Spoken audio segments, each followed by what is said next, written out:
ഇങ്ങോട്ടേക്ക് വരണ വഴിക്ക് ഇതേപോലെയുള്ള 2 ചെറിയ ടാസ്കുകളുണ്ട്. അത് കംപ്ലീറ്റ് ചെയ്ത് കഴിഞ്ഞാൽ വലിയ പ്രശ്നമില്ല.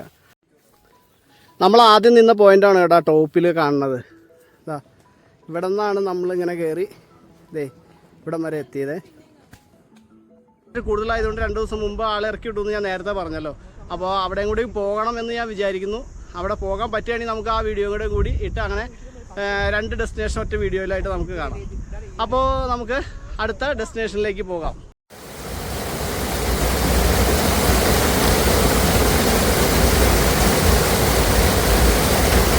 ഇന്ന് ഒരു ചെറിയ ഫാമിലി ട്രിപ്പാണ്. അതായത് നമ്മുടെ കാറ്റാടിക്കടവ്, അതേപോലെ തന്നെ നമ്മുടെ കഴിഞ്ഞ ദിവസം വെള്ളം കയറിയിട്ട് ആളുകൾ കുടുങ്ങിപ്പോയ ആനയടിക്കുത്തുണ്ടല്ലോ. അപ്പോൾ ഇത് രണ്ടുമാണെന്ന് നമ്മളുടെ ലക്ഷ്യം. പിന്നെ പറ്റുകയാണെങ്കിൽ തൊമ്മൻകുത്തിലും കൂടി കയറണം. പക്ഷേ തൊമ്മൻകുത്തിൽ കയറാൻ സമയം കിട്ടുമെന്ന് തോന്നുന്നില്ല. പക്ഷേ നിങ്ങൾക്ക് വരുമ്പോൾ സ്വാഭാവികമായിട്ടും ഈ 3 ഡെസ്റ്റിനേഷനുകളും കൂടി കവർ ചെയ്ത് പോരാവുന്ന രീതിയിൽ പോരാവുന്നതാണ്. അപ്പോൾ ഞങ്ങളിപ്പോൾ നേരെ വന്നിരിക്കുന്നത് ആദ്യം കാറ്റാടിക്കടവിലാണ്. അപ്പോൾ വരുന്ന വഴിക്ക് അനിയത്തിയുടെ പയ്യനുണ്ട്, പിള്ളേരുണ്ട്, പിന്നെ എൻ്റെ വൈഫുണ്ട്, കൊച്ചുണ്ട്, എല്ലാവരും ഉണ്ട്. വരുന്ന വഴിക്ക് അവരുടെ ടയറൊക്കെ ഒന്ന് പഞ്ചറായി അങ്ങനെ കുറച്ച് സമയമൊക്കെ പോയി കേട്ടോ. അപ്പോൾ ഇനി ഞങ്ങൾ നേരെ കാറ്റാടിക്കടവ് കയറിയിട്ട് നേരെ ആനയാടിക്കുത്തിലൊന്ന് പോവുകയാണ്. ആനയാടിക്കുത്തിൽ ഇപ്പോൾ അവിടെ ഇറക്കും എന്താ സംഭവമൊന്നും കൃത്യമായിട്ട് അറിയില്ല. അപ്പോൾ നമുക്ക് പുതിയ കാഴ്ചകളിലേക്ക്, ഈ ചെറിയ കാഴ്ചകളിലേക്ക്, 2 ഡെസ്റ്റിനേഷനുകളിൽ അടങ്ങിയ ഈ കാഴ്ചകളിലേക്ക് നമുക്ക് പോകാം. കാറ്റാടിക്കടവിൻ്റെ കാഴ്ചകളെ കുറിച്ച് ഞാൻ അധികം വിശദീകരിക്കേണ്ട കാര്യമൊന്നുമില്ല. സോഷ്യൽ മീഡിയ എടുത്ത് നോക്കിക്കഴിഞ്ഞാൽ തൊടുപുഴയിലെ നമ്പർ 1 വ്യൂ പോയിന്റ് ആയിട്ടുള്ള രീതിയിൽ കത്തി നിൽക്കുന്ന ഒരു സ്ഥലം തന്നെയാണ് കാറ്റാടിക്കടവ്. വൈഫും കൊച്ചും കയറി പോകുന്നു. പിള്ളേർ നേരെ മേളിലേക്കാണ് ആദ്യം പോയിട്ടോ. നമുക്ക് അവിടെ ചെല്ലുമ്പോൾ അവരെ കാണാം. അപ്പോൾ നമ്മൾ ഇന്ന് വീഡിയോ എടുക്കുന്നത് GoPro Hero 9 S24 അൾട്രയിലുമാണ് കേട്ടോ.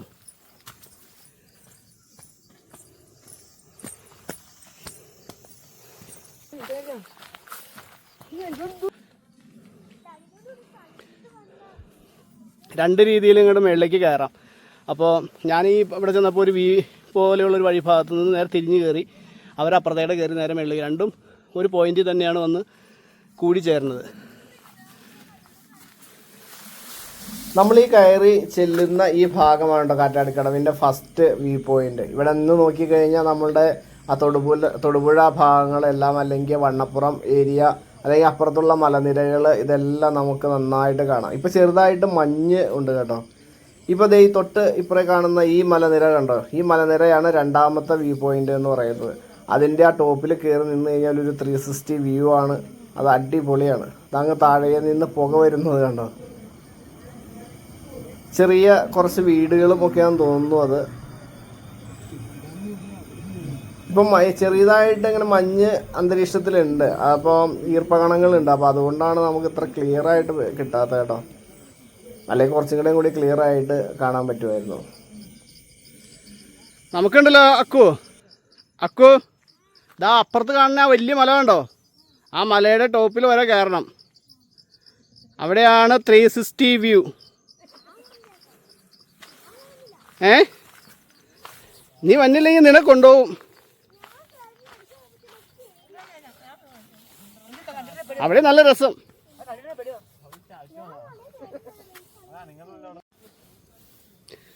ശരിക്കും കാറ്റാടിക്കടവിൻ്റെ യഥാർത്ഥ വ്യൂ എന്ന് പറയുന്നത് അതിൻ്റെ ടോപ്പിൽ ചെല്ലുമ്പോഴാണ്. ഞാൻ കുറേ പ്രാവശ്യം ഇവിടെ വന്നിട്ടുണ്ട്, പക്ഷേ ഫാമിലി ആയിട്ട് ഇതുവരെ വന്നിട്ടില്ല. അപ്പോൾ അങ്ങനെ ഫാമിലി ആയിട്ടും കൂടി ഈ പ്രാവശ്യം വന്നതാണ് കേട്ടോ. അതേ അവിടെ ആ സെൻറ്ററിലായിട്ട് കുറച്ച് കുട്ടികൾ ഇരിക്കുന്നത് കാണാം. സൂം ചെയ്ത് നോക്കാം. ഏത് ഉയരത്തിലുള്ള പ്രദേശങ്ങൾ നമ്മൾ ഉയരം കീഴടക്കും തോറും നമ്മളെ കുറച്ച് റെസ്റ്റ് എടുത്ത് വേണം കേട്ടോ കയറാനായിട്ട്. ചിലർ ഒറ്റയടിക്ക് അങ്ങനെ കയറി പോവും. പക്ഷെ അത് നമുക്ക് ആരോഗ്യത്തിന് അത്ര നല്ലതല്ല. ചിലപ്പോൾ കുഴഞ്ഞു വീഴാനും അങ്ങനെയൊക്കെയുള്ള സാധ്യതകളുണ്ട്. നമ്മൾ കുറച്ച് ദൂരം കയറി കഴിഞ്ഞ് കഴിയുമ്പോൾ ഒന്ന് ടയേർഡായെന്ന് തോന്നിക്കഴിഞ്ഞാൽ ഒന്ന് റെസ്റ്റ് എടുത്ത് ഇരുന്ന് പോവുക.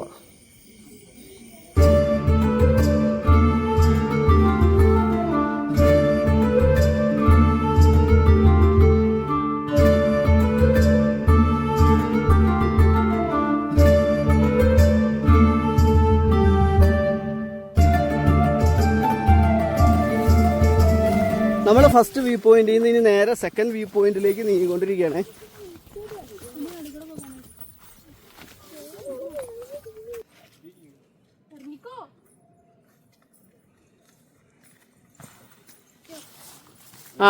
ഇരുന്നിറങ്ങി പഠിച്ചോ, പ്രായമാകുമ്പോൾ ഉപകരിക്കും. ആടിങ്ങള്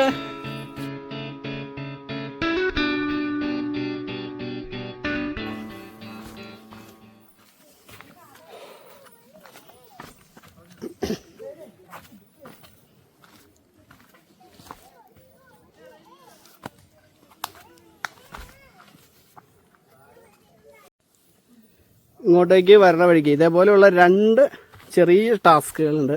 അത് കംപ്ലീറ്റ് ചെയ്ത് കഴിഞ്ഞാൽ വലിയ പ്രശ്നമില്ല. പിന്നെ അങ്ങനെ പിന്നെ ഇതൊക്കെ നടക്കുമ്പോൾ നോക്കണം, മഴ പെയ്തെടുക്കുന്ന സമയമായതുകൊണ്ട് തെന്നാനും സാധ്യതയുണ്ട്. ഈ 2 ഏരിയയാണ് ഇത്തിരി റിസ്ക് ഉള്ള ഏരിയ എന്ന് പറയുന്നത്, കാറ്റാടിക്കടവിൻ്റെ സെക്കൻഡ് പോയിന്റിലേക്ക് കയറാനായിട്ട്.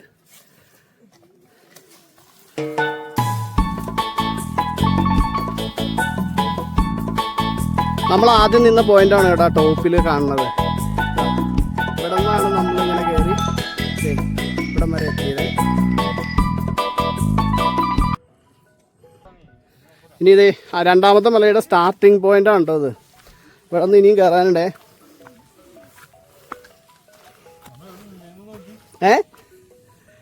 ടേ വെയിലായി തുടങ്ങിയില്ലേ? ഇത്ര നേരം വെയിലൊന്നും ഉണ്ടായില്ല കേട്ടോ, മഴ ഉണ്ടായില്ല, വെയിലും ഉണ്ടായില്ല. ഇപ്പം ചെറുതായിട്ട് വെയിലായി തുടങ്ങി. എന്നാൽ താഴെയൊക്കെ ചെറുതായിട്ട് മഞ്ഞുണ്ടല്ലേ അച്ചു?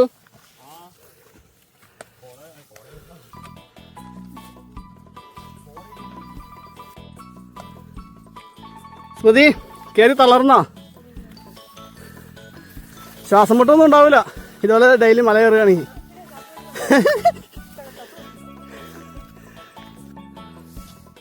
ഞങ്ങൾ സെക്കൻഡ് വ്യൂ പോയിന്റിന്റെ ടോപ്പിലാണ് കേട്ടോ ഇപ്പോൾ നിൽക്കുന്നത്. ഇവിടെ നിന്ന് നോക്കിക്കഴിഞ്ഞാൽ അങ്ങേയറ്റത്ത് അവർ നിൽക്കുന്നത് കാണാം. ബാക്കി വന്നവരെല്ലാം തിരിച്ചിറങ്ങി പോയവരായിട്ടും വീണ്ടും കയറി വരുന്നവരായിട്ടും ഒക്കെ ഉള്ളവരെല്ലാം അവിടെ നിൽക്കുന്നുണ്ട്. അത് കാണാം കേട്ടോ, അത് കണ്ടോ, അവരെല്ലാം അപ്പുറത്ത് നിൽക്കുന്നതാണ് ആ കാണുന്നത്.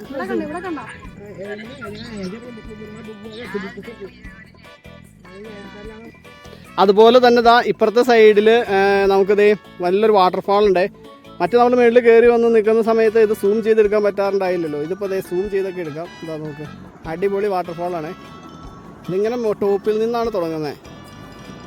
അപ്പുറത്തെ മലയിലാണ്, അവിടെ നേരെ ടോപ്പിൽ നിന്ന് തുടങ്ങുന്ന അടിപൊളി വാട്ടർഫാളാണ് കേട്ടോ.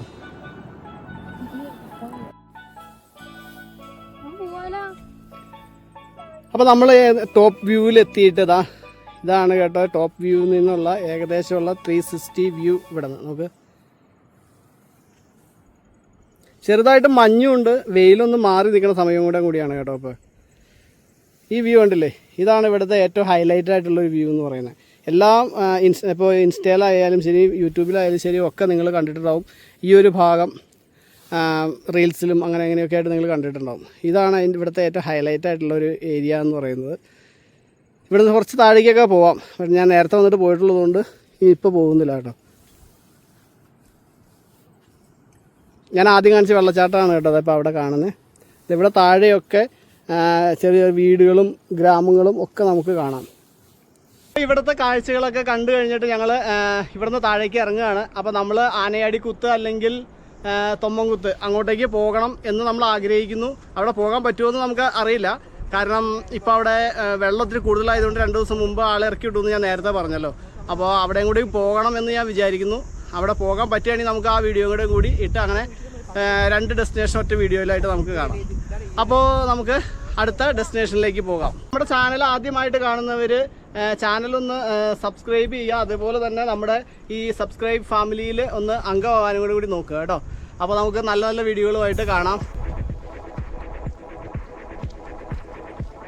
നമ്മൾ ആനയടിക്കുത്തിൽ എത്തിയിട്ട് വെച്ച് വൈകിയാണ് എത്തിയത്. സമയം ഏകദേശം ഒരു 5 മണിയായി. ഇവിടെ ഓരോ വീടുകളും കേന്ദ്രീകരിച്ചിട്ട് പാർക്കിംഗ് സൗകര്യങ്ങളുണ്ട്.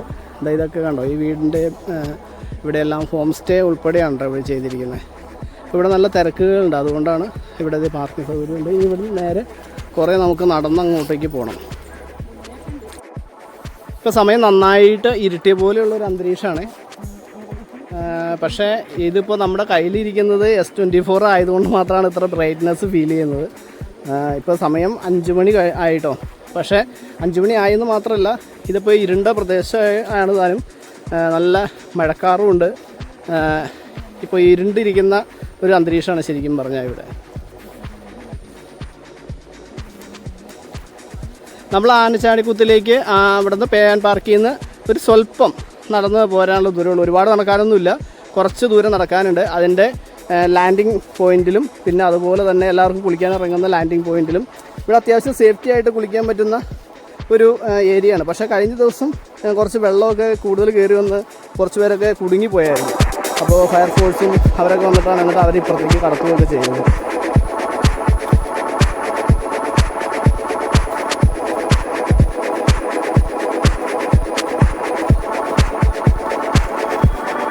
നമ്മളിപ്പോൾ ആനചാടിക്കുത്തിൻ്റെ അല്ലെങ്കിൽ ആനയാടിക്കുത്തിൻ്റെ ടോപ്പ് വ്യൂവിലേക്കായിട്ട് എത്തിയായിരുന്നു. അതുവഴിയാണ് ഇങ്ങനെ കയറി വന്നത്.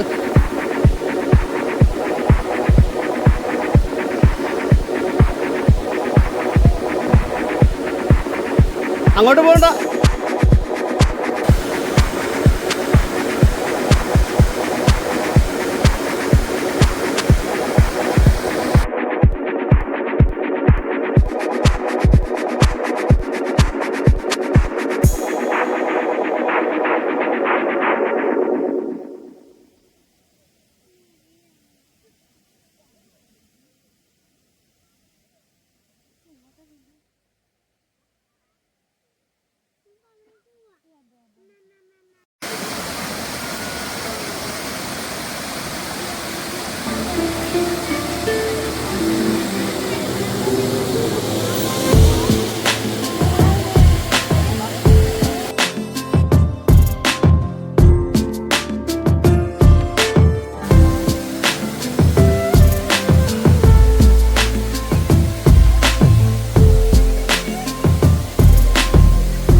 ഈ ഭാഗത്താണ് കേട്ടോ കഴിഞ്ഞ ദിവസം വെള്ളം പൊങ്ങുകയും എന്നിട്ട് ഇവിടെ നിന്ന് അപ്പുറത്തേക്ക് ആളുകൾക്ക് കടക്കാൻ പറ്റാതെ വരികയും ഫയർഫോഴ്സ് വന്ന് അവരെ റെസ്ക്യൂ ചെയ്ത ഏരിയ ആണ് കേട്ടോ ഇത്. ഇവിടെയാണ് പെട്ടെന്ന് ഒരു 5 മണി കഴിഞ്ഞാൽ ഇപ്പോൾ വെള്ളം കൂടിയത്.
ആനയാടിക്കുത്തിൻ്റെ ഏറ്റവും ടോപ്പ് വ്യൂയിലേക്ക് എത്തി.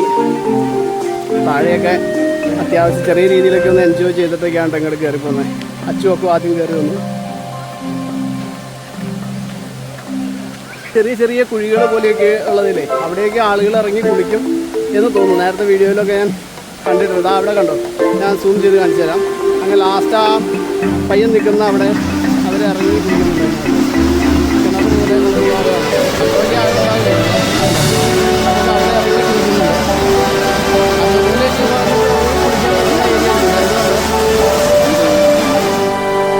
ഇതിൻ്റെ താഴ്ഭാഗമാണ് നമ്മൾ ആദ്യം നിന്ന് ആ ഒരു പോയിന്റാണ് അങ്ങ് താഴെ കാണുന്നത് കേട്ടോ. അവിടെയൊക്കെ ആളുകൾ നിന്ന് കുളിക്കുന്നത് ഇവിടുന്ന് കാണാം.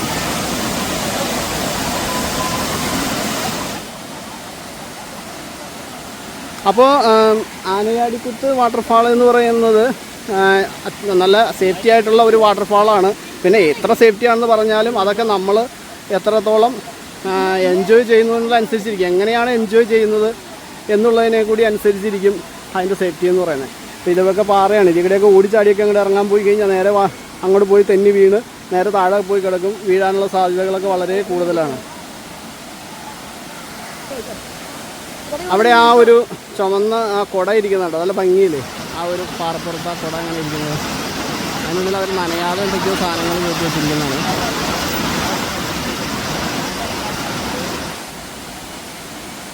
അങ്ങ് ടോപ്പ് വീട് അവിടെയൊക്കെ വീടുകളൊക്കെ ഉണ്ട് കേട്ടോ. അവിടെയൊക്കെ നമുക്ക് വീടുകളെല്ലാം അതിൻ്റെ ടോപ്പിലുണ്ട്. ആനയാടിക്കുത്ത് വാട്ടർഫാൾ എത്രത്തോളം അടിപൊളിയാണ് എന്നുള്ളത് നമുക്കിവിടെ വരുമ്പോൾ തന്നെ മനസ്സിലായല്ലോ അല്ലേ. അടിപൊളിയായിട്ട് നല്ല സൂപ്പർ വാട്ടർഫാൾ. ഒന്നാമത് അതിൻ്റെ ഓരോ ഫ്രെയിമുകളും അടിപൊളിയാണ് എന്നുള്ളതാണ്.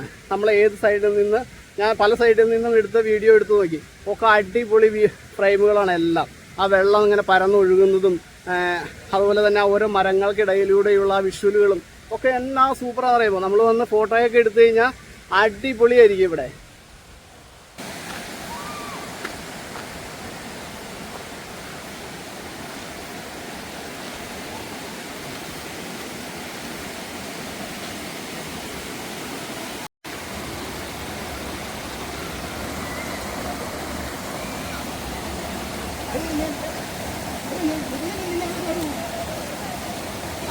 ഇവിടെ ഉണ്ടല്ലോ വാട്ടർഫാളുകൾ, രൗദ്രമായിട്ടുള്ള വാട്ടർഫാളുകളുണ്ട്, അല്ലാത്തതുണ്ട്. കൊച്ചുകുട്ടികൾക്കൊക്കെ നമുക്ക് ഇന്ന് കളിക്കാൻ പാകത്തിന് ഉള്ള വാട്ടർഫാളുകളും ഉണ്ട്. ഇപ്പോൾ ഇവിടെ ഇന്ന് ഇതിൽ ഒരുപാട് ഏരിയകളുണ്ട് ഇതുപോലെ. അപ്പോൾ ഇതുപോലെയുള്ള ഒരുപാട് ഏരിയയിൽ കുട്ടികൾക്ക് ഇന്ന് കളിക്കാം. അതുപോലെ തന്നെ അപ്പുറത്ത് അവിടെ അടിപൊളി വാട്ടർഫാള് അവിടെ ഉണ്ട്. കുട്ടികൾക്ക് ഇന്ന് കളിക്കാൻ പാകത്തിനുള്ള വാട്ടർഫാളാണ് ഇത്.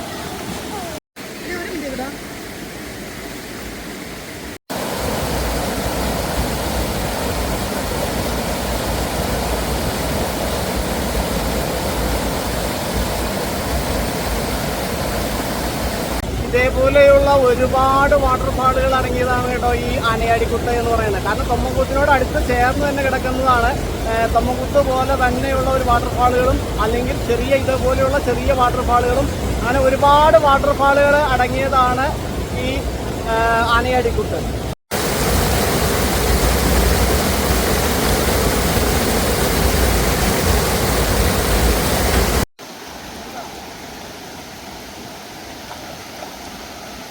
അപ്പോൾ സമയം 6 മണിയായി കേട്ടോ. ഞങ്ങളിവിടെ നിന്ന് തിരിക്കുകയാണ്. അതായത് ഈ കാട്ടിൽ നിന്ന് ഇനി പുലിയും ആനയും ഒക്കെ വിഹരിക്കുന്ന ഈ കാട്ടിൽ നിന്ന് ഇനി അവരുടെ സമയമാണ്. അപ്പോൾ ഞങ്ങളിവിടെ നിന്ന് പോവുകയാണ്. അപ്പോൾ നല്ല അടിപൊളി ആയിരുന്നു തൊമ്മൻകുത്തല്ല, നമ്മുടെ ആനയാടിക്കുത്തും അല്ലെങ്കിൽ കാറ്റാടിക്കടവും ഇന്നത്തെ ദിവസം ഞങ്ങൾക്ക് അടിപൊളി എക്സ്പീരിയൻസ് ആയിരുന്നു. അപ്പോൾ നിങ്ങളും വരിക. നല്ല തിരക്കായിരുന്നു. ഇന്ന് ഞായറാഴ്ച ആയതുകൊണ്ട് നല്ല തിരക്കുണ്ടായിരുന്നു. അപ്പോൾ പല ഏരിയകളുണ്ട്. ഒന്ന് ഏറ്റവും താഴത്തുണ്ട്, പിന്നെ ഏറ്റവും ടോപ്പിലുണ്ട്. അതേപോലെ തന്നെ കുറച്ചുകൂടി മേളിലേക്ക് കയറിയാൽ വീണ്ടും ചെറിയ രീതിയിലുള്ള വാട്ടർഫാളുകളുണ്ട്. അപ്പോൾ എവിടെ വേണമെങ്കിലും നിങ്ങൾക്ക് വന്ന് എൻജോയ് ചെയ്യാം. അതുപോലെ പേ ആൻഡ് പാർക്ക് സൗകര്യങ്ങളെല്ലാം ഇവിടുത്തെ വീടുകളിലെല്ലാം ചുറ്റിപ്പറ്റിയുണ്ട്. അപ്പോൾ ഞങ്ങൾ പയ്യെ നീങ്ങുകയാണ്. അപ്പോൾ അതുപോലെ തന്നെ വൈൻഡപ്പ് ചെയ്യുന്നതിന് മുമ്പായിട്ട് നമ്മുടെ ചാനൽ ആദ്യമായിട്ട് കാണുന്നവർ ഒന്ന് സബ്സ്ക്രൈബ് ചെയ്യുക കേട്ടോ. അതുപോലെ സബ്സ്ക്രൈബ് ചെയ്യുക. അതുപോലെ തന്നെ നോട്ടിഫിക്കേഷനൊക്കെ ഒന്ന് ഓൺ ചെയ്തിടുക. എങ്കിലും നമ്മുടെ പുതിയ വീഡിയോകളൊക്കെ നിങ്ങൾക്ക് കിട്ടുള്ളൂ.